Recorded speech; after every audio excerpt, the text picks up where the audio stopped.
ఇంకా ఇంకా కొన్ని విషయాలు మనం దేవుని వాక్యం నుండి ధ్యానం చేద్దాము. క్రైస్తవ విశ్వాసులుగా మనం ఏ విధంగా మన జీవితం ఏ విధంగా ఉండాలి, మన ప్రవర్తి ఏ విధంగా ఉండాలి అనేది కొన్ని విషయాలు దేవుని వాక్యం నుంచి ధ్యానం చేద్దాము. యాకోబు రాసిన మొదటి అధ్యాయము, రెండో అధ్యాయము రెండు మనం ధ్యానం చేద్దాం. కానీ ప్రాముఖ్యంగా ఒక వచనమును దయచేసి చదువు. రెండో అధ్యాయంలో 26వ వచనము. యాకోబు గ్రంథము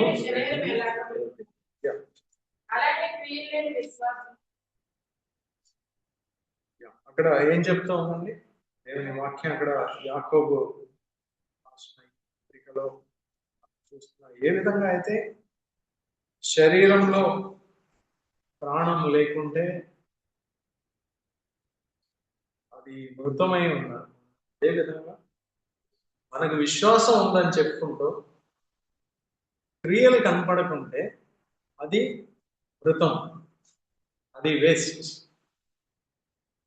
మనం నేర్చుకున్నది ఏంటి? యాక్చువల్లీ ఏ భేదము లేదు, అందరం పాపం చేస్తున్నాము.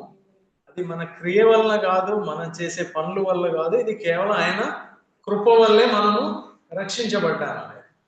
ఇక్కడ ఏం చెప్తా ఉంది? మీరు విశ్వాసము, క్రియలు లేని విశ్వాసము వ్యర్థము, వృద్ధము, మృత సమానమైనది అనుకోవచ్చు. ఇక్కడ మనం అర్థం చేసుకోవాలి, రక్షింపబడ్డానికి, మిమ్మల్ని పిలువబడ్డానికి మనం ఏమి చేయలేదు. మనం ఎంత ప్రయత్నం చేసినా అయ్యే పని కాదు. ఈ సెలక్షన్ కాదు, మన టెస్ట్ రాసి పాస్ అయ్యే వ్యవహారం కాదు. మిమ్మల్ని ఎందుకు ఎన్నుకున్నారో, నన్ను ఎందుకు ఎన్నుకున్నారో నాకు తెలియదు, ఈ జీవిత కాలంలో తెలియకపోవచ్చు.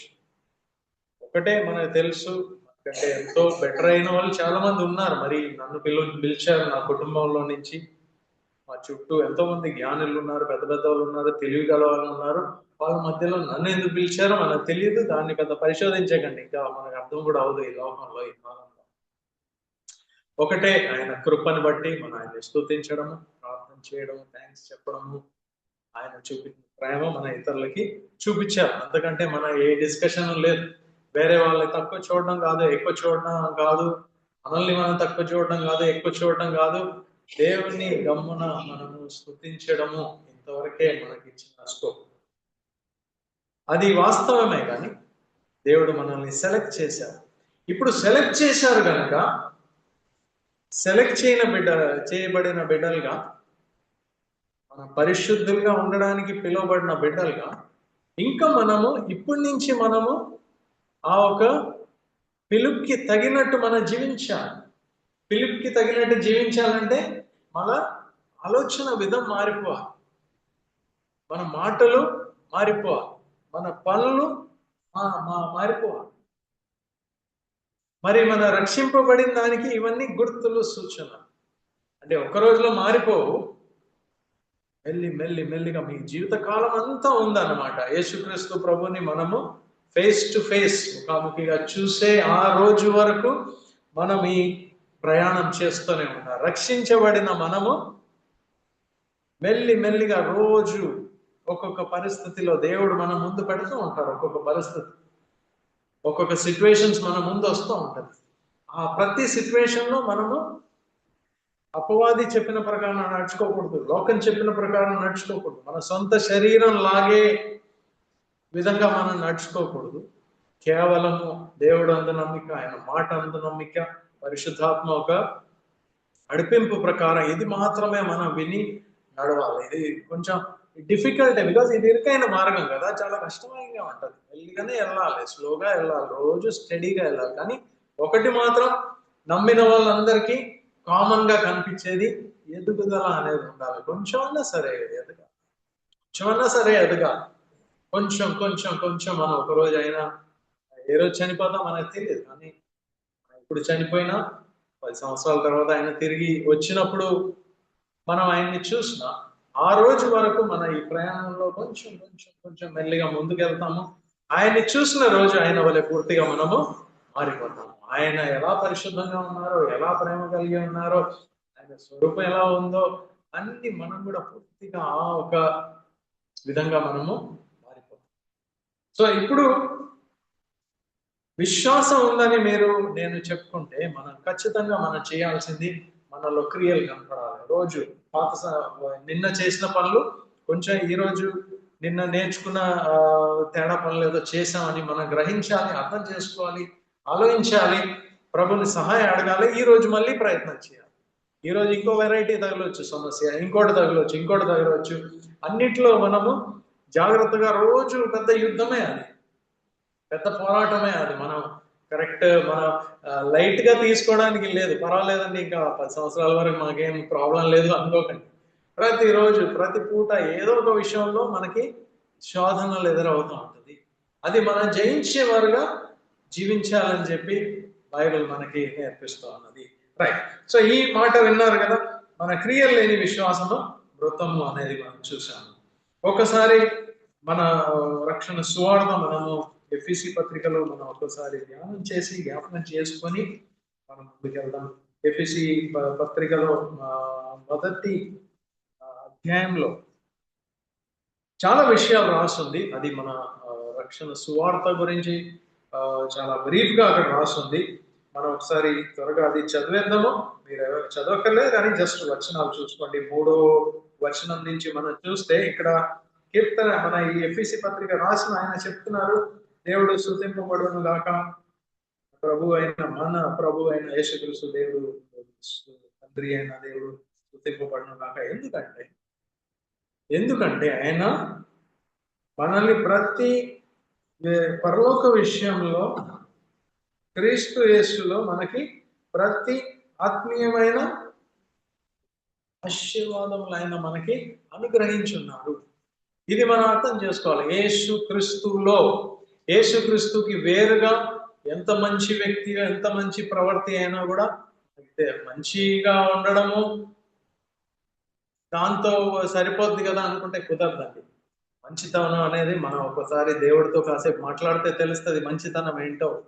ఒకసారి యేసుక్రీస్తు ప్రభుని మనం చూస్తే అప్పుడు మనకు అర్థం అవుద్ది మంచితనం ఏంటో, చెడ్డతనం ఏంటి అనేది అక్కడ కనిపిస్తుంది. అంతేగాని నేను ఒకరినొకరు చూసుకొని మేము మంచి వాళ్ళము మీరు కాదు అని చెప్పడంలో అర్థం లేదు. దేవుడు ఎదుట నిల్చున్న వ్యక్తి అప్పుడే చెప్పగలుగుతాం మంచి వాళ్ళో కాదు అనేది. ఆయన పరిశుద్ధుడు, ఆయన మహిమ, ఆయన ఒక లెవెల్కి మనం రీచ్ అవ్వడం అసాధ్యం. ఎవరు చేరలేదు అంటున్నారు. అందరం పాపం చేసిన వాళ్ళే ఉన్నాము.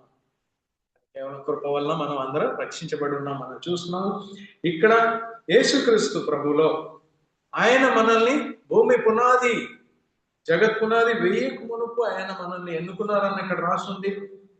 4వ అధ్యాయం 4వ వచనంలో అలాగే ఎందుకు ఎన్నుకున్నారని రాస్తుంది. ఎందుకంటే ఆయన ఎదుట పరిశుద్ధులుగా నిర్దోషులుగా ఉండడానికి పిలిచారు. ఆయన పిలుచుకున్నారు, బానే ఉంది. ఎందుకు పిలిచారో మీకు నాకు తెలియదు, కానీ ఏం చేయడానికి పిలిచారో ఇక్కడ రాస్తుంది. పరిశుద్ధులుగా నిర్దోషులుగా ఉండడానికి. ఎక్కడ మనుషులు ఎదుట కాదు. మనుషులు మీరు పరిశుద్ధులు పాస్టర్ గారు గొప్ప వాళ్ళు మంచి వాళ్ళని చెప్పించుకోవడానికి కాదు. దేవుడు ఎదుట నేను ఎలా ఉన్నాను, ఆయన నా గురించి ఏమనుకుంటున్నారు, ఆయనకి ప్రీతికరంగా నేను నడుచుకుంటున్నానా లేదా, ఇదే మన గురి. వేరే వాళ్ళు ఏమనుకున్నా మీకు ఏం పర్వాలేదు, వాళ్ళు ఏమనుకున్నా మీకేం నష్టం లేదు. కానీ దేవుడు ఎదుట మీరు ఎలా ఉన్నారో దాన్ని బట్టి అన్ని కూడా ఆధారపడి ఉన్నది. సో ఆయన ఎదుట నిర్దోషులుగా పరిశుద్ధులుగా నిర్దోషులుగా ఉండడానికి ఆయన పిలిచారు. తర్వాత ఆయన మహా గొప్ప ప్రేమలో మనల్ని యేసుక్రీస్తు ద్వారా ఆయన మనల్ని తన కుమారులుగా, పిల్లలుగా, ఆయన చిల్డ్రన్ మనల్ని స్వీకరించి ఉన్నారు అని రాస్తుంది. He has chosen us. మిమ్మల్ని నన్ను వన్స్ అగైన్ ఎందుకు పిలిచారో తెలియదు, దేనికి ఏం చేశామో మనకి తెలియదు. పాపలైన మనల్ని ఆయన పిలిచారు, స్వీకరించారు మనల్ని.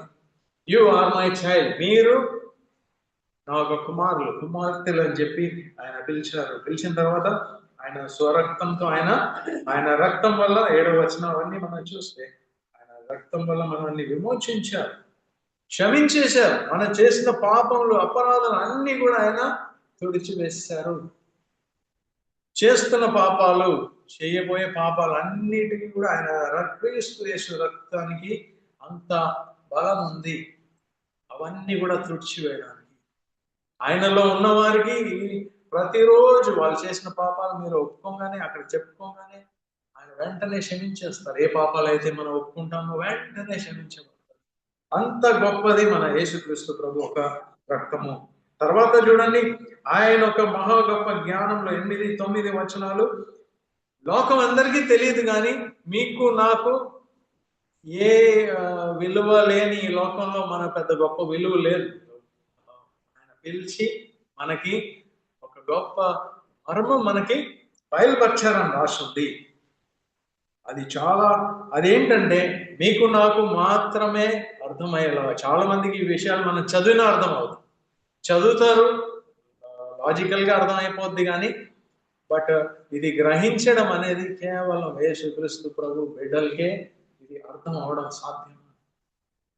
ఇక్కడ రాసింది, సమస్తము కాలం ఒక సంపూర్ణమైనప్పుడు, కాలం సంపూర్ణమైనప్పుడు సమస్తము క్రీస్తులో ఏకంగా చేసి సమకూర్చుతున్నారు. ఇది దేవుని గొప్ప ప్లాన్. చివరిలో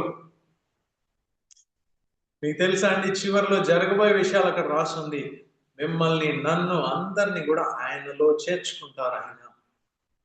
ఆయనలో ఉన్నవారే రక్షించబడతారు. ఆయనలో మన అందరిలో చేర్చుకొని ఆయనతో, ఆయన ప్రభు ఆయన తండ్రి అయిన దేవుని కుడి పక్కన మనల్ని కూర్చోబెడుతున్నారు. ఇది మన ఫ్యూచర్. ఇది మన ఫ్యూచర్ లో జరగబోయే విషయం. ఓకే, ఆయనలో అంటే వేరే విధంగా ఆలోచించాల్సిన పని లేదు. ఆయన్ని నమ్ముకున్న వాళ్ళందరూ ఆయన బిడ్డలుగా ఒక పెద్ద సమూహం, విశేషమైన జనముగా మనం పిలువబడి ఉన్నాము. పరిశుద్ధమైన జనముగా మనల్ని దేవుడు పిలుచున్నారు. ఇక్కడ ఏం రాసింది, ఒక మంచి వచనం చూడండి, అది 11వ వచనము.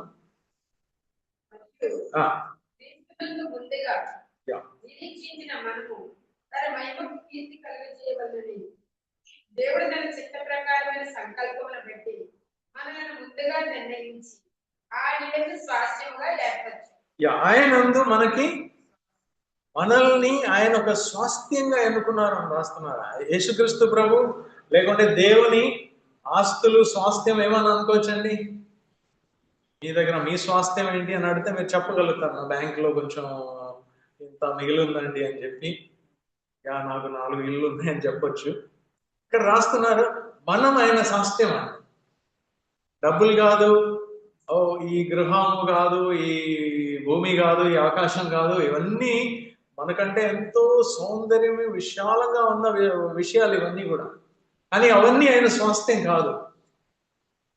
ఈ పాపంతో నిండిన ఈ లోకంలో నమ్ముకున్నాం, ఆయన పిలిచారు, మనం నమ్ముకున్నాము, నమ్మి ఆ ప్రకారం నడుచుకున్నాం. మీరు, నేను ఆయనకి స్వాస్థ్యమై ఉన్నాం.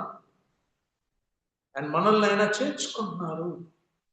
మనల్ని ఆయన చేర్చుకొని ఒకరోజు భూమి అంతా కూడా ఇవన్నీ అంతమైపోతుంది. చూసే భూమి, ఆకాశం అన్ని కూడా నాశనం అయిపోతుంది. కొత్త భూమి, కొత్త ఆకాశం రాబోతుంది. దాంట్లో మనము, ఆయన స్వాస్థ్యమైన మనము ఉంటాము. ఇది గొప్ప నిరీక్షణ. అండ్ ఈరోజు 12వ వచనం మనం చూస్తే, ఆయన మహిమకు కీర్తి కలిగినప్పుడు అటు మనల్ని ఆయన లేపి ఉన్నారు. మన పాపములు క్షమించి మనల్ని ఎందుకు లేపారండి? మనల్ని లోకం ఎదుట మనం కనపడాలి. యేసుక్రీస్తు ప్రభు ద్వారా రక్షించబడిన బిడ్డలు, వాళ్ళ ప్రవృత్తి వేరుగా ఉండాలి, వాళ్ళ పద్ధతులు వేరుగా ఉండాలి. వాళ్ళు దేవుని వాక్యానుసారం జీవిస్తారు, దేవుని వాక్యం అందు విశ్వాసం ఉంచి జీవిస్తారు. అందరూ ఒకలాగా ఉంటే మనం ఒకలాగా ఉంటాం. వాళ్ళు అపహాసం చేస్తే మనం అపహాసం చెయ్యము. వాళ్ళు తప్పుదారులు వెళ్తే మనం వెళ్ళాము. లేదండి, కరెక్ట్ కాదండి, నేను వెళ్ళను. మీ భార్య చెప్పినా సరే వెళ్ళాం, పిల్లలు చెప్పినా సరే వెళ్ళను, తల్లిదండ్రులు చెప్పినా కూడా వెళ్ళను. ఇది తప్పు కనుక నేను వెళ్ళను, ఇది తప్పు కనుక నేను చెప్పను. మన బిడ్డల కొరకు దేవుడు చూస్తూ ఉన్నారు. ముఖ్యంగా సాతానికి నో అనే వారి కొరకు దేవుడు చూస్తూ ఉన్నారు. అప్పుడు ఆదం హవ్వల్ని మోసం చేశారు. ఆయన ఏదో జీవవృక్షం మీకు దేవుళ్ళు అయిపోతారు ఇదే అంటే వాళ్ళు నమ్మేశారు, వెళ్ళిపోయారు. ఈరోజు మీరు, నేను ఏదో తోటలో ఉండుంటే మనం అది చెప్పాలి. లేదు, మేము నమ్మము, చెప్పే మాటలు మేము నమ్మం. బికాస్ దేవుడు ఇలా చెప్పారు, తినొద్దని చెప్పారు, మేము తినం, అంతే. అనే బిడ్డల కొరకు దేవుడు ఎదురు చూస్తూ ఉన్నారు. అందుకే మనం ఆయన స్వాస్థ్యం, మనం ఆయన స్పెషల్ జనాలు అయి ఉన్నాము అనేది మనం అర్థం చేసుకోవాలి. ఆయన మనకు ఆ రక్షణ అయితే ఇచ్చున్నారు, మనం ఆ రక్షణ బయట కనపడాలి. ఇంకా ఈ రక్షణని మనము బయట వర్కౌట్ చేయాలి. ఆయన అయితే అన్ని ఇచ్చారు. మనము ఫిలిప్పీలు రాసిన పత్రికలో రాసిన చూడండి, 2వ అధ్యాయంలో 12, 13 వచనాలు చదవండి. 14 కూడా చదవచ్చు. ఫిలిప్పీ 2, 12, 13 చదవండి.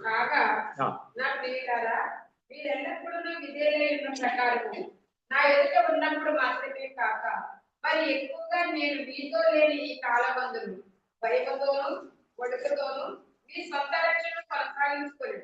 ఎందుకనగా మీరు నిశ్చయించుటకును కార్యసిద్ధి కలుగజేసుకున్నటకును తన దయా సంకల్పం నెరవేరుటకై మీలో కార్యసిద్ధి కలుగజేయవాడు దేవుడే. రైట్. ఇక్కడ రాసి ఉన్నది ఏంటో చూసారండి? దేవుడు మనకి రక్షణ ఇచ్చారు, మనల్ని ఆయన ఒక స్వాస్థ్యంగా పిలుచున్నారు, స్పెషల్ గా ఉండమనే పిలుచున్నారు. అండ్ ఆయనే చేస్తున్నారు. చూడండి, ఆయన మనలో ఇచ్చించటకు, అంటే దేవుని పని చేయాలి, ఆ దేవుని మాట మనం చదువుకోవాలి, దేవుని వాక్యం చదువుకోవాలి, ఆ ప్రకారం జీవించాలని ఇచ్చించుటకు కూడా ఆయనే చేస్తున్నారు. అలాగే ఇచ్చించడమే కాదు, ఆ పని చేయడానికి కూడా ఆయనే ప్రేరేపిస్తూ ఉన్నారు. ఇవన్నీ పరిశుద్ధాత్మ ద్వారా మనల్ని పుష్ చేస్తూనే ఉన్నారు. చేయండి, మంచిగా ఉండండి, మంచిగా జీవించండి, తేడాగా జీవించండి.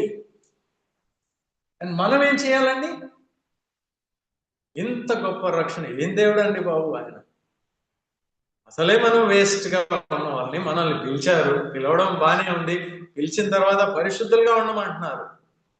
ప్రభు మన వల్ల అవట్లేదంటే మనలో ఆయన మన దాన్ని ఇచ్చించుటకు, అది చేయడానికి అన్నిటి కూడా అటు నుంచి ఇటు నుంచి తోస్తూనే ఉన్నారు.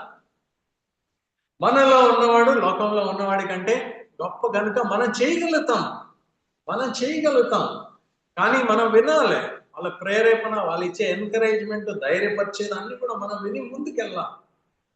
భయంతో వణుకుతో మీకు ఒక రక్షణ దేవుడు ఇచ్చారు, అది మీరే వర్కౌట్ చేసుకోవాలి. అది భయంతో వణుకుతో దేవుని మాటకి విధేయత చూపిస్తూ ఆ ప్రకారం విశ్వాసం ఉంచి ముందుకెళ్ళ, అది మన పని.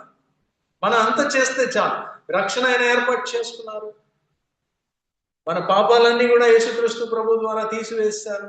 ఇంకా మీరు ఈరోజు చేసినా మళ్ళీ మీరు ఒప్పుకుంటే వెంటనే మీకు క్షమాపణ. రేపటి దినం మీరు ఎప్పుడో నేను పడిపోతానేమో అంటే పర్వాలేదు, మీరు పడిన రోజు ఆయన్ని అడగండి. పడకుండా మీరు ప్రార్థన చేయొచ్చు, పడకుండా ఆయన సహాయం చేయగలుగుతారు. ఒకవేళ పడిపోయినాను, ఆయన పరిశుద్ధ రక్తం ద్వారా వెంటనే మిమ్మల్ని మీరు అడగంగానే ఆయన కడిగి తుడిచి వేసేస్తారు. అదే కాదు, మనకి మంచి జీవితం, ఒక నడవడి కొరకు కావాల్సిన విషయాలన్నీ మన ఎదుట పెట్టున్నారు. అలా నడుచుకోవడానికి మన లోపల ఆయన పరిశుద్ధాత్మని ఇచ్చున్నారు.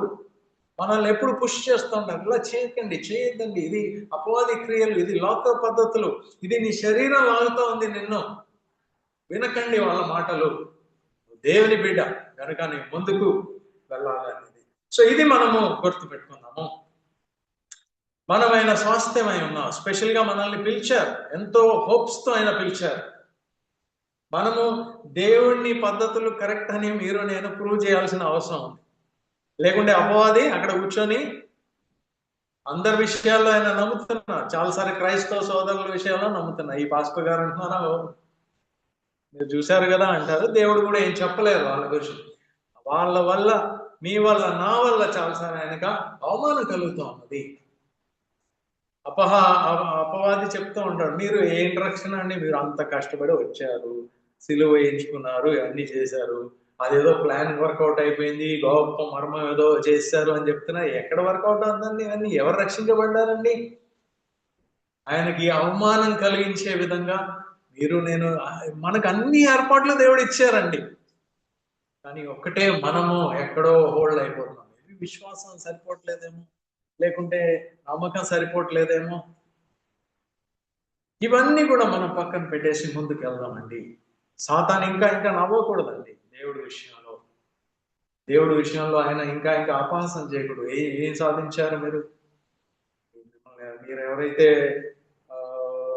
ఎవరైతే స్వస్థపరిచారో వాళ్ళే మిమ్మల్ని సిలువ వేశారు, ఏం సాధించారు? యేసుక్రీస్తు ప్రభు ఈ లోకంలో ఆయన తండ్రిని నమ్ముకున్నారు.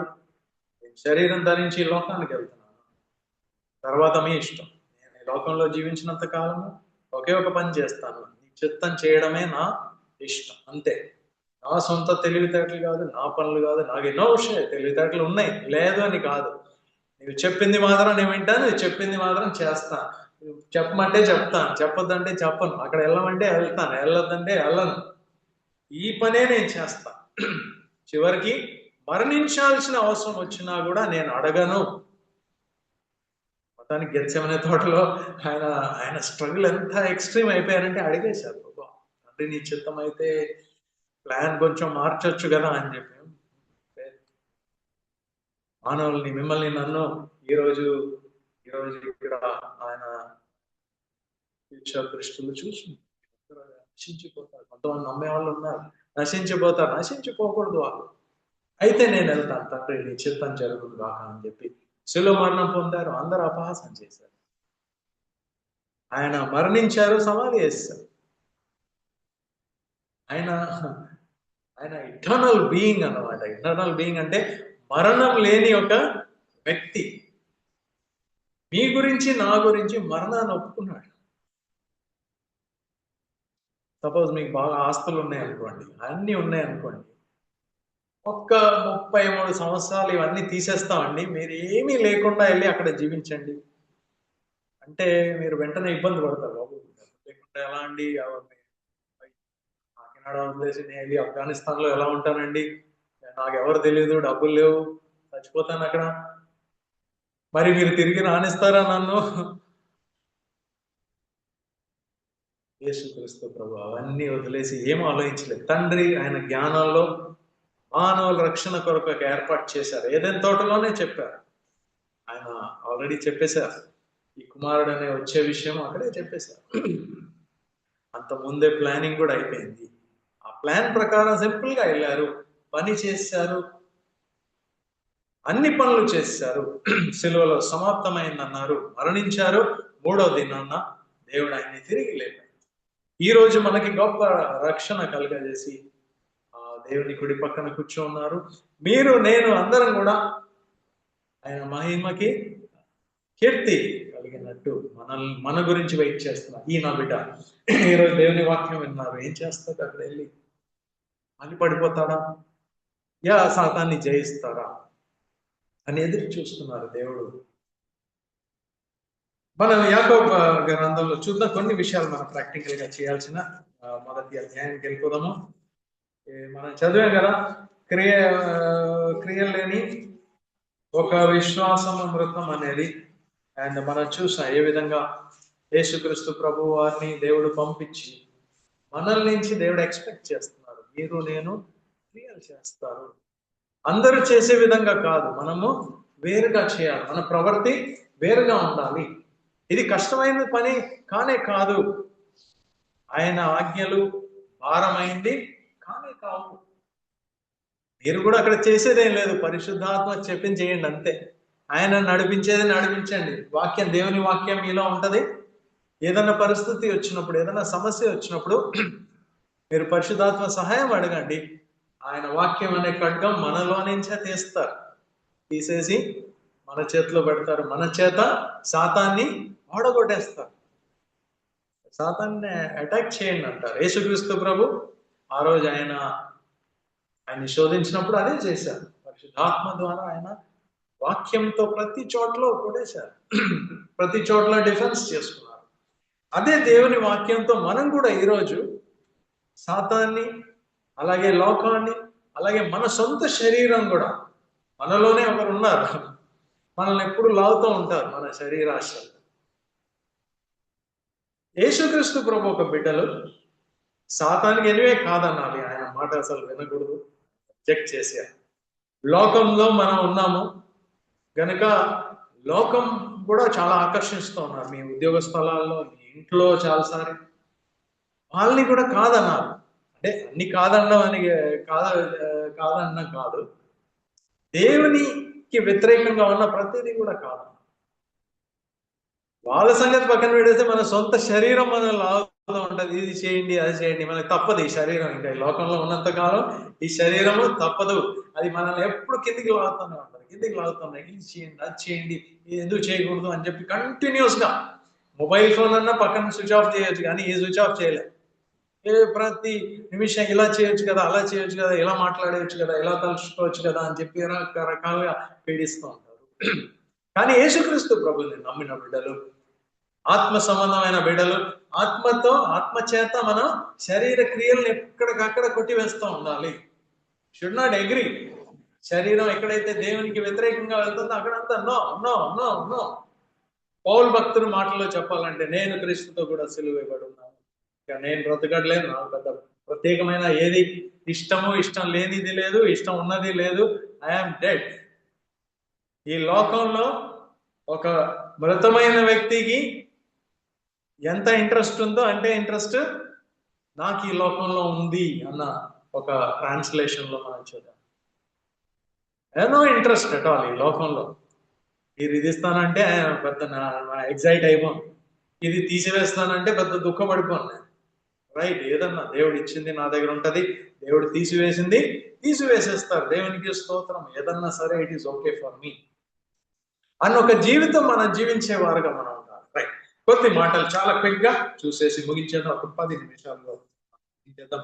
యాకోబు రాసిన పత్రికలో మొదటి అధ్యాయంలో మనం చూద్దాం. మొదటిగా క్రైస్తవ బిడ్డలు, యేసుక్రీస్తు ప్రభునందు విశ్వాసం కలిగిన బిడ్డలు, దేవుడు పిలువబడిన బిడ్డగా మొదటిగా మనం అక్కడ రాసింది, మన నానా విధమైన శోధనలు మనం ఎదుర్కొంటున్నప్పుడు ఎప్పుడు కూడా మనము సంతోషంగా ఎంచుకోండి అంటున్నారు. ఆనందంగా, మహా ఆనందంగా ఎంచుకోండి అన్నారు. ఎందుకంటే ప్రతి రకమైన శోధ మీ మంచికే, మీ క్యారెక్టర్ మార్చడానికే, మీలో ఓర్పు సహనం తేవడానికే. ఒక క్రైస్తవ బిడ్డలుగా కావాల్సిన మొదటి విషయం ఇక్కడ చూడండి. ఈరోజు ధ్యానంలో క్రైస్తవ బిడ్డకు కావాల్సిన ఏంటి? ఓర్పు, సహించే ఒక తత్వం ఉండాలి. అది మనకి లేదు. మనం ఓర్చుకోం. ఎవరన్నా ఏదన్నా అనగానే వెంటనే రియాక్ట్ అయిపోతాం. ఏదైనా పరిస్థితి జరగగానే వెంటనే ఏదో విధంగా దాన్ని మనకు కావాల్సిన విధంగా చేసుకోవడానికి ప్రయత్నం చేస్తాం. ఇక్కడ రాసుంది, అది ఆరోగ్య సమస్య అయినా సరే, ఆర్థిక సమస్య అయినా సరే, ఏ సమస్య అయినా సరే వెరైటీగా తగులుతుంది. మీకు ఎన్ని వెరైటీలు తగిలితే మీరు అంతే క్రీస్తు పోలికలో మార్చబడతారు, అంతే మీ క్యారెక్టర్ మారుతూ ఉంటది. మిమ్మల్ని నన్ను సపోజ్ ఈరోజు అడిగాను, మీకే మీరు పరలోకానికి వెళ్తారని కాన్ఫిడెన్స్ ఉందా అండి అని అడిగితే, అండి ప్రభు అయితే చెప్పారు కానీ మరి నేను అంత సరిగా ఉండట్లేదండి అంటారు. మీరు అంటారు, నేను అంటారు. కానీ నానా విధమైన శోధనలు, సమస్యలు ఎందుకు వస్తాయో తెలుసండి? మనకి ఇవన్నీ మన ముందు పెడతారు, మనల్ని జయించమంటున్నారు, ఫైట్ ఇట్, విన్. అప్పుడు మీరు అంటారు, ఓహో కరెక్టే, ఓకే ఇది నేను జయించగలుగుతున్నాను, ఇది ఈజీయే, దేవుడు ఒక సహాయంతో చేయగలుగుతాం. ఇంకోటి తెస్తారు మనం, ఏముంది రేపు ఇది కూడా కాన్ఫిడెన్స్ వచ్చేస్తుంది. సింపుల్. అంటే మన పెద్ద జ్ఞానం దీనికి అవసరం లేదు. మీరు ఫస్ట్ క్లాస్ చదివారండి? ఫస్ట్ క్లాస్ చదివారా అందరూ కూడా? మొదటి ఎల్కేజీ, యూకేజీ, ఫస్ట్, సెకండ్.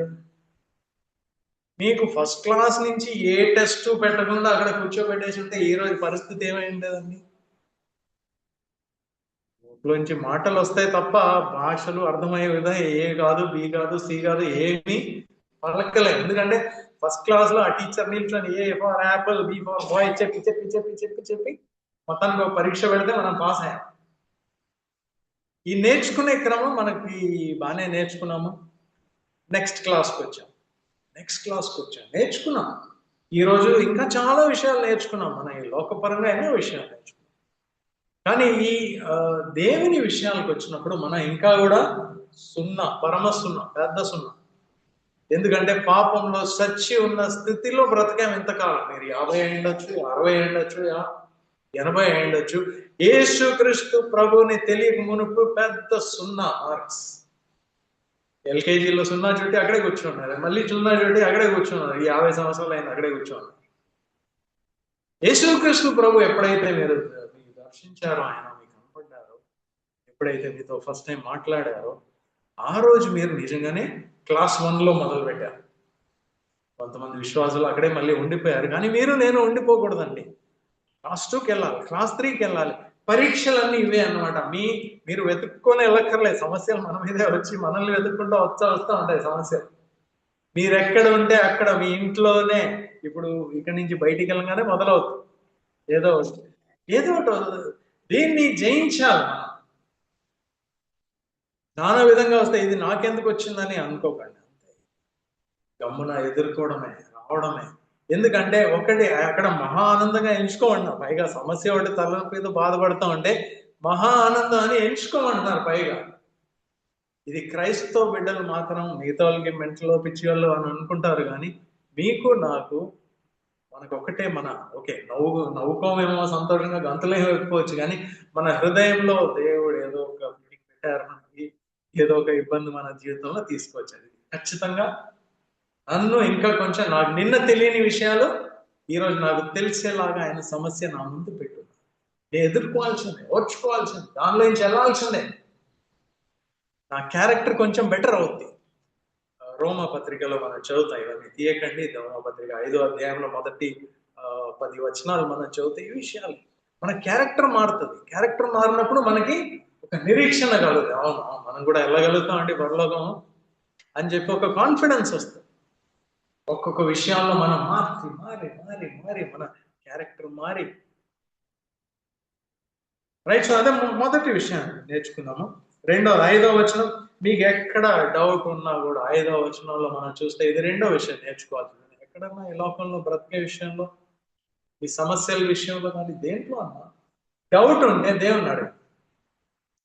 ఏం చేయాలి ప్రభు అని అడగండి. ఆయన ఖచ్చితంగా మనకి ఒక సొల్యూషన్ ఇస్తారు. ఆయన డైరెక్ట్ వచ్చి ప్రత్యక్షమై మాట్లాడకపోవచ్చు, కానీ మీకు ఏదో విధంగా ఆయన సొల్యూషన్ ఇస్తారు. కానీ అడిగే వాళ్ళు డౌట్తో అడగకూడదు. దేవుడిని కూడా అడిగి, నలుగురు ఇంకా 10 మందిని కూడా అడిగి తిరుగుతూ ఉంటే దాని అర్థం ఏంటండి? మనకు పెద్ద నమ్మకం లేదు, ఎవరో ఒక సాయం చేస్తారని చూస్తున్నాం అని చెప్పి. అలాగా మనకు ఒక దేవుడే ఉన్నాడు, పరిశుద్ధుడైన దేవుడు. ఆయన దగ్గరికి వెళ్ళాలి, ఆయన్నే అడగండి, ఆయనే సొల్యూషన్ ఇస్తారు. ఆయన ఇచ్చే వరకు ఉండండి అక్కడే. ఆయన సొల్యూషన్ ఇచ్చే వరకు అక్కడే ఉండండి, మళ్ళీ ఎక్కడో వెళ్ళాల్సిన పని లేదు. రైట్. తర్వాత చూడండి ఇంకో విషయం, 9, 10, 11 వచనాల్లో ఇంకో గొప్ప విషయం మనం చూస్తాం. ఈ లోకపరంగా ధనం ఉన్నవాళ్ళు, డబ్బులు ఉన్నవాళ్ళు, వాళ్ళనే దేవుడు ఆశీర్వదించారనే ఒక ఆలోచన మనుషుల్లో ఉన్నది. కానీ బైబిల్ చెప్తూ ఉన్నది 9వ వచనము, దీన స్థితిలో ఉన్న సహోదరుడు వాళ్ళ దశ చాలా గొప్పది, ఉన్నత దశ అంటున్నారు. అంటే తక్కువ డబ్బులు లేవు, మీ తక్కువగా ఉంది, ఆల్వేస్ స్ట్రగుల్ అవుతున్నారు, మీ దశ చాలా గొప్పది అంటున్నారండి. బైబిల్ తప్ప ఐ డోంట్ థింక్ వేరే ఏ గ్రంథం కూడా ఈ విషయంలో ఇలా చెప్తారు. అలాగే ధనవంతుడు విషయం రాసుంది, బాబాయ్ మీ కష్టమే అంటున్నారు. ధనవంతుడు దీనస్థితి అంటున్నారు. ఎందుకంటే దేవుని దృష్టిలో ధనవంతుడు పరలోక రాజ్యం చేరడము దాదాపు అసాధ్యమే. ప్రభు అసాధ్యం అనేశారు, కానీ ఇంకో మాట కూడా ఆయన కలిపారు లేండి, దేవునికి అసాధ్యమైంది లేదు. ధనవంతులు, ఒకవేళ మనకి ధనం ఉంటే మనం చాలా జాగ్రత్త. ఎందుకంటే డబ్బులు లేని వాళ్ళు, దీన స్థితిలో ఉన్నవారు, వాళ్ళు ఎప్పుడు న్యాచురల్ గా దేవుడి మీదే ఆధారపడుతూ ఉంటారు. పూటకి వాళ్ళు దేవుడిని సహాయం అడుగుతూ ఉంటారు. ధనవంతులు వారాలు, నెలలు ప్రార్థన చేయకుండా కూడా గడిపేయగలుగుతారు. వాళ్ళు చర్చికి వెళ్తాం కానీ పెద్ద అడగం, దేవుడిని ఏది కూడా అడగం, సహాయానికి అడగం ఏమి, బికాస్ మనం మేనేజ్ చేయగలుగుతాం అని తెలుసు. సో ధనవంతుడి పరిస్థితి ఏంటంటే లాస్ట్, ఆయన లిస్టులో లాస్ట్. ఈ లోకంలో అన్ని ఫంక్షన్లో, అన్ని విషయాల్లో ఫస్ట్. పేదవాడు, దీనస్థితిలో ఉన్నవాడు లాస్ట్, లెక్కలోనే రాడు. కానీ దేవుని పరలోక రాజ్యంలో నుంచి వ్యూ చేస్తే దీనస్థితిలో ఉన్న వాళ్ళు ఫస్ట్. పరలోక రాజ్యం ధనవంతులు రాగలుగుతాడో లేదో పెద్ద డౌటే. దేవునికి స్తోత్రం. ఎందుకంటే దీన స్థితిలో ఉన్న వాళ్ళకి దేవుడు స్పెషల్ కన్సిడరేషన్ ఉన్నది, వాళ్ళకి స్పెషల్. జాగ్రత్త, మనలో నేను అనుకోవడం చాలా మంది మనకు బాగానే డబ్బులు ఉన్న వాళ్ళే కనుక మనం వెనకాల ఉన్నాం అనే విషయం తెలుసుకుందాము. జాగ్రత్తగా ఇంకా ఇంకా మనం ఎక్కువ ప్రయాసపడాలి. డబ్బుల మీద ఒక డిపెండెన్స్ అనేది. తర్వాత 12వ వచనం మనం చూస్తే, శోధన సహించువాడు ధన్యుడు, ఎందుకంటే ఆయన నిలిచిన ఎడల ఆయన జీవ కిరీటం, ఆయన దేవుడు ప్రేమించే వారికి వాగ్దానం చేసిన జీవ కిరీటం వాళ్ళు పొందుతారు అనే రాసింది. సో ఇక్కడ ఒక విషయం నేర్చుకుంటాము. శోధన సహించేవారు, మనకి దేవుడు మన జీవితంలో ఒకటి తర్వాత ఒకటి మనకి ఇబ్బందులు కలిగిన వాడు, అది సాతాను కలిగించవచ్చు, మన మన బుద్ధిహీనతల వల్ల వచ్చిండొచ్చు, ఏదన్నా సరే. వచ్చిన తర్వాత మనం ఇంకా దాన్ని సహించడమే. ప్రభు ఒక సహాయం అడుగుతాం. మనం సహించినప్పుడు మనము దేవుణ్ణి సహించేవారు దేవుణ్ణి ప్రేమిస్తున్నారు అని మన ఈక్వేషన్ లెక్క కట్టవచ్చు, అంతే కదా. సహించేవారు దేవుణ్ణి ప్రేమించే వారితో సమానము అనుకోవచ్చు. ఎందుకంటే వాళ్ళకి ప్రేమించే వాళ్ళకి ఇచ్చిన జీవి కిరీటము మనకు కూడా సహించే వారికి కూడా వస్తుంది. సో ఈ ఇబ్బందులు ఎరుకులు వచ్చినప్పుడు సహించడము, అది ఇట్ ఈస్ అవర్ డ్యూటీ. మనం ఎందుకు సహించాలనేది అడగకూడదు, సహించాలి వచ్చు. తర్వాత చూడండి 13, 14, 15, 16 వచనాలు మనం చూస్తే, ఇది ఇంకో రకమైన శోధన. ఇది దేవుడి నుంచి కాదు. ఎందుకంటే ఈ శోధన మనల్ని కింద పడగొట్టడానికి, అంటే మన ఉన్న పరిస్థితి నుంచి మనల్ని ఇంకా కిందికి లాగడానికి ప్రయత్నం చేసే ప్రతి శోధన, అది సాతాను నుండే లేకుంటే లోకం నుండే. కానీ వాటన్నిటిలో మనం కొన్ని విషయాల్లో టెంప్ట్ అయి పడిపోతున్నాం అంటే దానికి కారణం అవతల వ్యక్తి కాదు, మనమే. అది మనలోనే ఉంది. మనలోనే ఉన్న విషయము లోకం కానీ సాతాను కానీ వాడుకుంటున్నారు, అంతే. ఒక బయట దేశంతో, సపోజ్ పాకిస్తాన్ వాళ్ళతో యుద్ధం అయింది అనుకోండి, మనం బార్డర్ దగ్గర జనాల్ని నిల్చోబెడితే సరిపోదు, లోపల ఉంటారు చాలాసార్లు గూఢాచారులు, వాళ్ళు వీళ్ళు లోపల ఉంటారు. వీళ్ళతో చాలా ఇబ్బంది. వీళ్ళ ఇన్ఫర్మేషన్ ఇస్తూ ఉంటారు. మనం బాగా బలంగా ఉన్నాం అనుకుంటాం మన బార్డర్లు, వీళ్ళు లోపల నుంచి చెప్పేశారు అనుకోండి, మొత్తం ఎంత బలం ఉన్నా కూడా అదన్నీ కూడా కుప్పగొలిపోదు. సో మనలోనే ఉన్నాయి చాలాసారి. మనం ఎవరి మీద కోపపడుతున్నాం అనుకోండి, ఎవరన్నా ఏదో చెప్పారు, మనం వెంటనే రైజ్ అయిపోయాం అనుకోండి, దానికి కారణం వాళ్ళు ఎందుకు చెప్పాలని అంటారు. వాళ్ళు కాదండి ప్రాబ్లం మీరు క్రీస్తుతో పాటు సిలువ ఇవ్వబడిన వ్యక్తి అయితే మీరు ఎలా మరి లేసి వచ్చారండి? మీరు చనిపోయారు అంటున్నారు, వాళ్ళు చెప్పగానే ఎలా లేసి వచ్చారండి? ఎందుకంటే మనం ఇంకా బ్రతుకున్నా, నేను అనేది ఇంకా చాలా ఉంది లోపల.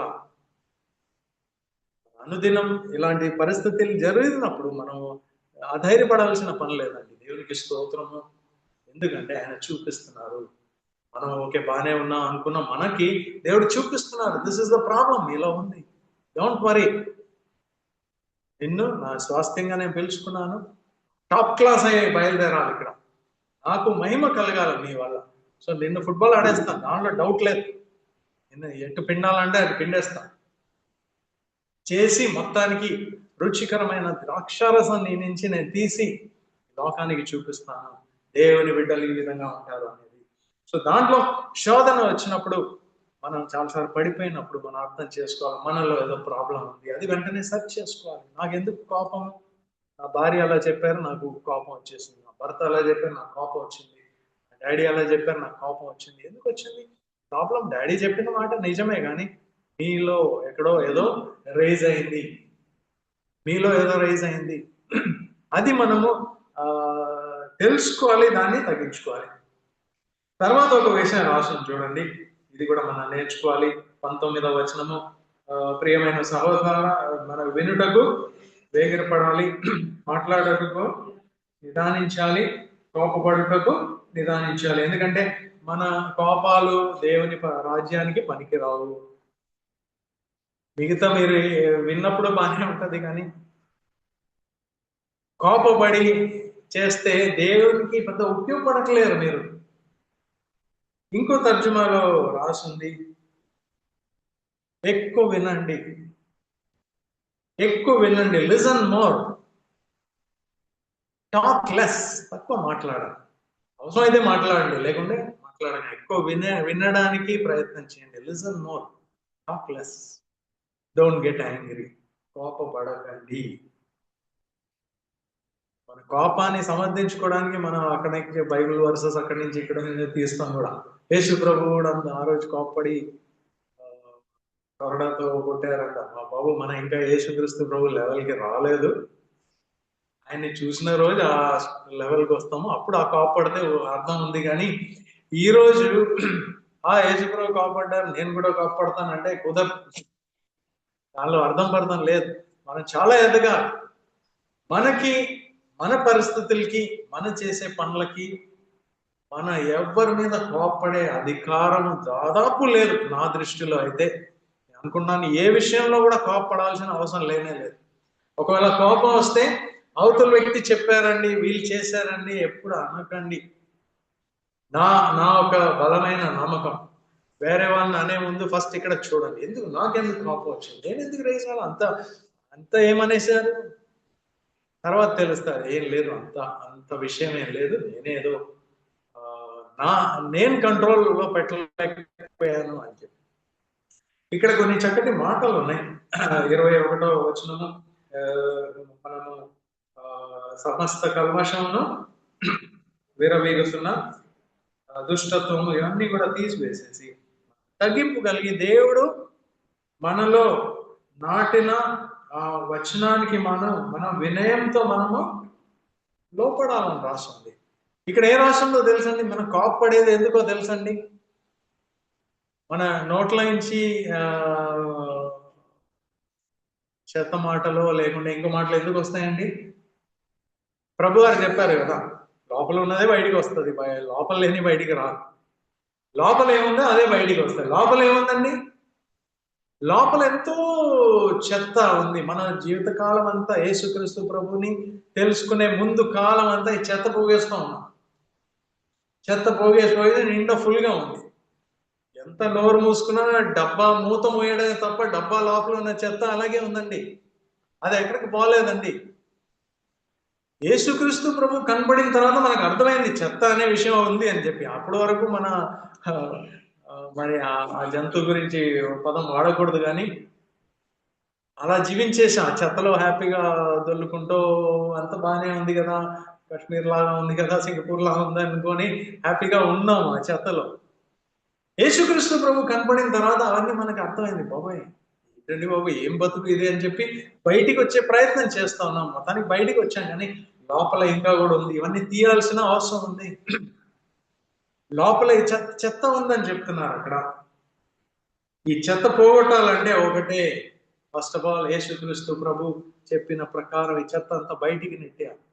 మనకు ఒక గార్డెన్ ఉందనుకోండి, చాలా సంవత్సరాల నుంచి అక్కడ వెళ్ళలేదు, ఫైనల్ గా 10 సంవత్సరాల తర్వాత వెళ్ళారు, చూస్తే మొత్తం పక్కన వాళ్ళు వీళ్ళు మున్సిపాలిటీ వాళ్ళు కూడా అక్కడే చెత్త వేసేసి వెళ్ళిపోయారు. ఏం చేస్తారండి మీరు? సరేలేండి దాంట్లోనే ఉంటామా? ఫస్ట్ ఎక్కడో మొదలు పెడతాం, మెల్లిగా మీ బలం ఉన్నంత వరకు కొంచెం తీసి మున్సిపాలిటీ డబ్బాలో పెట్టి అవతల పడి కొంచెం తీస్తూ ఒక పక్కన కొంచెం నాటుతో కొంచెం ఏరియా క్లియర్ చేస్తూ మంచి విత్తనాలు నాటుతో వస్తాం. అండ్ మీకు మంచి ఒక గైడ్ ఉన్నారనుకోండి, పక్కన గార్డెనింగ్ చేసే ఒక గార్డెనర్ ఉన్నారనుకోండి, వాళ్ళు చెప్పిన అడ్వైస్ ఫాలో అయిపోతే వాళ్ళు చెప్తారు ఈరోజు ఇక్కడ పెట్టండి ఇలా చేయండి అనే మాట సింపుల్ గా మనం చేసుకుంటూ పోతే అదే అక్కడ రాసుంది. మీలో నాటపడిన మంచి విత్తనము, మంచి వర్డ్, ప్రభు ఒక మాటలు, మీరు దానికి లోపడితే మెల్లిగా చెత్త క్లియర్ చేస్తాం. అది కూడా మీలో ఆల్రెడీ నాటబడి ఉన్నది, దాన్ని మీరు సరిగా పోషిస్తే తగ్గింపుతో నాకు తెలుసులే అండి అనుకోకండి. ఆయన చెప్పిన మాట సింపుల్ గా ఫాలో అయిపోండి అంతే. ఇలా చెప్పారా, ఇలా చేయండి. ఫైట్ గొడవకి వెళ్ళొద్దు అన్నారా, గొడవకి వెళ్ళకండి అంతే. మెల్లిగా ఆ చెత్త అంతా క్లియర్ అయిపోయి మీ హృదయంలో ఉన్న గార్డెన్ శుభ్రం అయిపోయింది. నోటి నుంచి మళ్ళీ ఆ దుర్వాసన రాదు, ఆ చెత్త రాదు. మంచి అక్కడ ఉన్న పూలు ఉంటే పూలు, ఫలం ఉంటే ఫలం, మంచి ఫలములు వస్తాయి, మంచి సువాసన వస్తుంది. మనతో మాట్లాడే ప్రతి వారికి ఏదో ఒకటి కలుగుతుంది. ఐదర్ ఒక ఫ్రూట్ అన్నా వస్తుంది, లేకుంటే ఒక ఫ్రేగ్రెన్స్ అన్నా వస్తుంది. వాళ్ళు ప్రేరేపించబడతారు, లేకుంటే వాళ్ళు ఏదో ఒకటి మన దగ్గర నుంచి పొందుకుంటారు. సో ఇది మనము అర్థం చేసుకోవాల్సిన చాలా అవసరం. రైట్, చాలా విషయాలు విన్నాము, ఇచ్చేస్తాను. అని ఏమేమి చూసామండి? క్రైస్తవ బిడ్డలుగా ఉన్న మన విశ్వాసము క్రియల రూపంగా కనపడాలి. దానిలో ఒకటి క్రియల రూపంగా కనపడే ముందు మొదటిగా మన జీవితంలో దేవుడు ఇచ్చే ప్రతి ఇబ్బంది, ఇరుకు, సమస్యలు మనము అది ఓర్పుతో, సహనంతో ఎదుర్కొని ముందుకెళ్ళాలి. కష్టంగా ఉన్నది ప్రతిదీ ప్రభుతో చెప్పొచ్చు, మాట్లాడవచ్చు. మీకు సరిపోవట్లేదు అనుకోండి, మీ జ్ఞానానికి మించింది అనుకోండి, అడగండి, ఆయన చెప్తారు ఏం చేయాలో, ఎలా చేయాలో అనేది. అలాగే మీరు దీన స్థితిలో ఉంటే బాధపడకండి, ఉన్నత స్థితి దేవుని దృష్టిలో. తర్వాత రోజు టెంప్టేషన్స్ అనేది వస్తాయి, తప్పు పనులు చేయడానికి, అబద్ధం ఆడడానికి. ఇవన్నీ మనకి ఎక్కడి నుంచి వచ్చి టెంప్ట్ చేస్తుంది, అది మనం తెలుసుకోవాలి. అది మనలో ఉన్న చెడుతనమే వీటన్నిటికీ కారణం అని చెప్పి ఫస్ట్ శుభ్రం చేసుకోవాలి. లోపల శుభ్రం చేస్తే నోటి నుంచి ఎప్పుడు కోపంతో కూడిన మాటలు రావు. అండ్ మన ఇతరులు చెప్పేది ఎక్కువ వినాలి. మీ సొంత జీవితం ఒకసారి పరిశోధించుకోండి. మీరు ఎక్కువ మాట్లాడతారో ఎక్కువ వింటారు? దాదాపు మీకు ఆన్సర్ తెలిసిపోతే ఎక్కువ మాట్లాడడానికి ఇష్టపడతాం. మన తెలివి అంతా కూడా మన అందరికీ చెప్పాలి, నాకు తెలిసినంత చెప్పాలి. వినండి, వింటే మనకి చాలా జ్ఞానం కలుగుతుంది. ప్రత్యేకంగా దేవుని మాట వింటే ఎంతో జ్ఞానంతో కూడిన మన జీవితంలో పరిస్థితులు ఏర్పడుతుంది. విని చాలా విషయాలు నేర్చుకోవాలి. ఈరోజు ట్రై చేయండి, కావాలంటే జస్ట్ వినండి. అవతల వ్యక్తి ఏం చెప్తున్నారో వినండి. ఆ వ్యక్తికి తెలిసింది చెప్తున్నారు, ఆయన జ్ఞానం చెప్తున్నారు, ఏమేమో ఉంటాయి, అన్ని నేర్చుకోవచ్చు. మనం ఫ్రీగా అక్కడ క్లాస్ వచ్చేస్తాం, ఈరోజు వినాలి. మంచిదైతే మంచిది తీసుకోవద్దు, చెడ్డదైతే మనము ఓకే ఇది చేయకూడదని మనమే అనుకోవచ్చు. బట్ వింటే చాలా విషయాలు మనకు అర్థం. ప్రత్యేకంగా దేవుని మాట వింటే హృదయంలో చక్కటి గాఢన ఏర్పడుతుంది. మనం మాట్లాడేటప్పుడు ఇతరులకి ఆశీర్వాదకరంగా ఉంటుంది. ఇంకా 2 మాటలు చాలా త్వరగా చెప్పేస్తాను, ఇంతవరకు విన్నారు కదా. మనము 2వ అధ్యాయంలో చూస్తే వేరే వాళ్ళకి ప్రత్యేకంగా మనము ఎక్కువ తక్కువ అనే ఫేవరెటిజం అనేది చూపించకూడదు. ఒక ధనవంతుడు మన సమూహంలో కొత్తగా సపోజ్ ఐఏఎస్ కలెక్టర్ గారు దిగారు అనుకోండి, వెంటనే అందరూ అలర్ట్ అయిపోయారు, కలెక్టర్ అని చెప్పి ఆయనకి స్పెషల్ ట్రీట్మెంట్. ఈలోగా కరెక్ట్ ఆయనతో పాటు ఇంకో సహోదరుడు దిగారు అనుకోండి, ఆయన చాలా మేబీ తాగేసి ఉన్నారు, ఎవరో చెప్పుంటారు చర్చికెళ్ళరా బాబు అంటే, మొత్తానికి సగం తాగేసి వచ్చేసి ఆయన కూర్చున్నాడు. ఏం చేస్తామండి? వచ్చారు, ఈయన రేపు వెళ్ళిపోతాడు, ఈ తాగిపోతే వచ్చి కూర్చున్నాడు ఏంటి, బయటికి పంపించేయండి అని చెప్పి అన్నాం అనుకోండి, ఐఏఎస్ గారి కంటే ఎక్కువ ఆయనకు అవసరం. ఈయన వింటారు, వెళ్ళిపోతారు, మేబీ మారతాడో మారడం మనకు తెలియదు, కానీ ఆయన మారడానికి వచ్చారు ఈ లోకంలో. ఎంత అన్యాయం కదా! పరలోక దృష్టిలో బాబోయ్, దేవుడు ఏమనుకోవాలండి? ఈ చర్చికి ఎవరో రక్షణ పొందుతారు, మీరే కదా రోజు ప్రార్థన చేస్తారు, ప్రభు ఎవరినైనా పంపించండి అంటారు కదా, వచ్చినప్పుడు వాళ్ళని నెట్టేయడం ఏంటి బయటికి?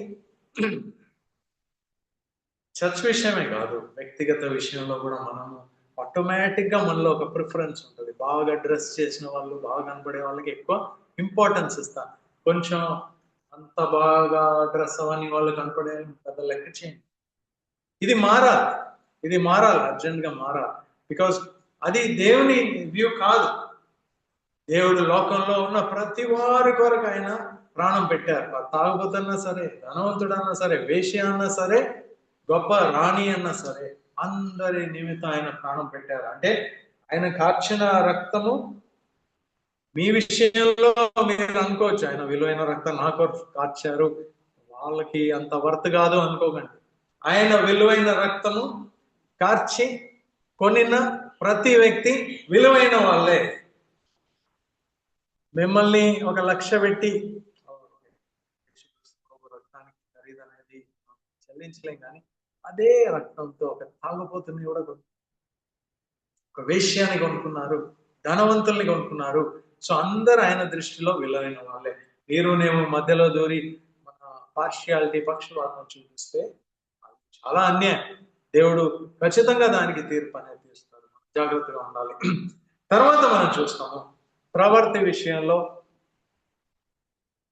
మన విశ్వాసం ప్రవర్తి రూపంలో కనపడాలని ఇవన్నీ చూసాం కదా. విశ్వాసము ప్రవర్తి రూపంలో కనపడాలంటే ఇవన్నీ చేయాలి. ఇంకా అక్కడ 2 ఎగ్జాంపుల్స్ రాసున్నాయి 2వ అధ్యాయం. ఒకటి అబ్రహాం గురించి రాసింది. ఆయన ఒక ధనవంతుడు, చాలా ఆస్తులు ఉన్నాయి, అన్ని ఉన్నాయి. దేవుడు ఆయన ఎప్పుడో చాలా కాలం ముందు పిలిచినప్పుడు ఆయన బయలుదేరేశారు. దేవుడు పిలిచారు, బయలుదేరారు. ఆయన ఒక సొంత దేశం వెళ్తాంటే వెళ్ళిపోయారు. వెళ్ళిపోయిన తర్వాత అక్కడ వెళ్ళిన తర్వాత 25 సంవత్సరాల తర్వాత దేవుడు ఏం చెప్పారు? నిన్ను నీ కుటుంబాన్ని ఆశీర్వదిస్తాను, నువ్వు ఆశీర్వాదంగా ఉంటావు, అనేకులకు ఆశీర్వాదంగా ఉంటావు, నిన్ను ఆశీర్వదిస్తాను. కానీ 20 సంవత్సరాలు అయిపోయి అక్కడ ఏమీ కనపట్లేదు. ఆస్తులు అవన్నీ పెరుగుతున్నాయి కానీ ఒక పిల్లోడు అనేవాడు లేడు ఇంట్లో. No children, zero. 25 సంవత్సరాల తర్వాత పిల్లోడు సరే అనుకున్నాడు. ఇంకో 10 సంవత్సరాలు పోయాక ఆ పిల్లోడిని బలి చేయమని చెప్పి దేవుడు అడిగాడు. ఎందుకు పిలిచినట్టు, నేను ఊరు దేశం నుంచి ఇంత దూరం ఎందుకు వచ్చినట్టు, 25 సంవత్సరాలు ఇక్కడెందుకు నిలిచినట్టు, అదంతా చేసిన తర్వాత ఒక పిల్లోడు కొంచెం యంగా ఉండి బాగానే ఉంది, నాకు కూడా కొంచెం బాగానే ఉంది ఇంట్లో అనుకునేసరికి అన్ని కూడా తీసేయమంటారేంటి? దేవుని ప్లానింగ్ ఎటు చేసినా మనకి ఈరోజు తెలుసు ఎంత గొప్ప కార్యం ఆ రోజు జరిగిందో అనేది. విశ్వాసకు తండ్రి అని ఆయన పేరు వచ్చింది. ఆయన విశ్వాసం నుంచి మనం అందరం నేర్చుకునే ఎంతో అవకాశం ఉంది. కానీ ఆ రోజు అలా లేదండి పరిస్థితి.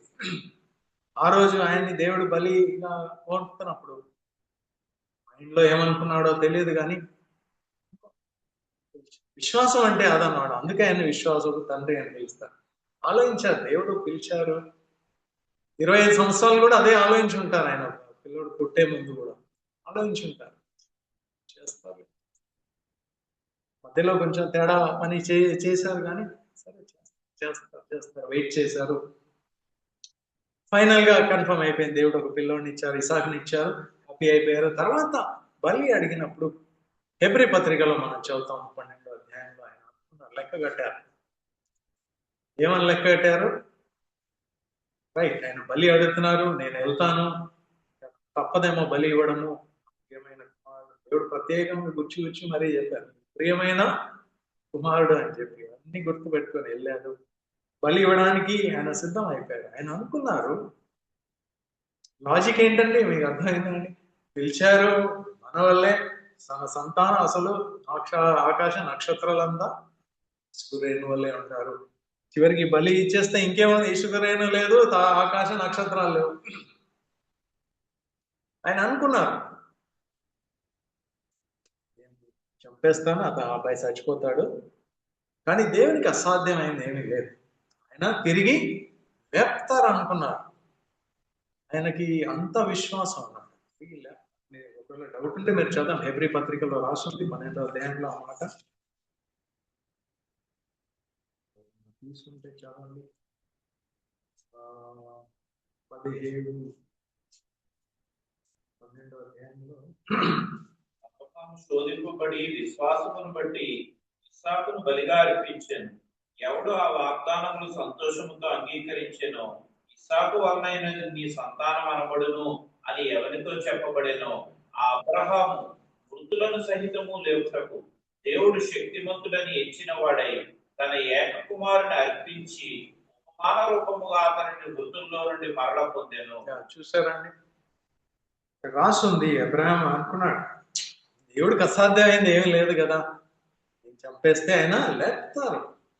ఇదే వాగ్దాన కుమారుడు. ఈరోజు నేను కత్తి వేసే చచ్చిపోబోయే అబ్బాయే వాగ్దాన పుత్రుడు. ఎంతనా సరే దేవుడు ఖచ్చితంగా తిరిగి లేపుతారని నమ్మకం వచ్చేసింది. చూడండి, అప్పుడు వరకు ఎప్పుడు చూడలేదు అలా మృతుల నుంచి లేచిన వాళ్ళని మనం ఎప్పుడు చూడని అలాంటి సమయంలో ఆయన ఉన్నారు.